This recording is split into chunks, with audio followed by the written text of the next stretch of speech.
routine ဒီနေ့စပင်ခဲမယ်မခဲခင် bad weather လေးတွေရန်တိုက်နေပါတယ်ဒီဘာသူလေးတိုက်စပင်ခဲရပါမယ်စပင်ကိုရှင်းတယ်ထုံးတိုင်းနှစ်စီကိုလိမ့်နေတခြားစိတ်ဝင်သွားအောင် brush လေးနဲ့ဖြီးပြီးလိမ့်နေပေးတယ်အရှင်းရောအဖျားရောတခြားလေးလိမ့်ပေးတယ်လိမ့်ပေးပြီးတော့စပင်ကိုရှင်းရတယ်ပေါ့နော်ကျစမိချစ်ပြီးညာတိတ်ပြီးတော့ next time ကမှရှော့မှာဖြစ်တာမဟုတ်ဘူးပေါ့နော်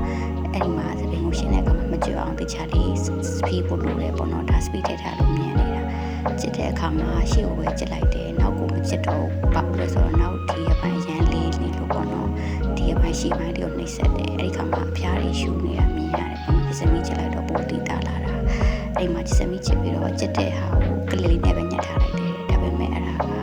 အဆင်ပြေမနေဘူးရှုံနေတယ်လို့ခံစားရတယ်အဲ့တော့နောက်တစ်မျိုးပြောင်းမယ်ပေါ့နော်နောက်တစ်မျိုးကတော့ဘာမှထွေထူးထူးမဟုတ်ဘူးအဲ့မှာအရင်မနေ့ကတော့ပဲထိတ်ပုံပဲထုံးထားမှာပေါ့နော်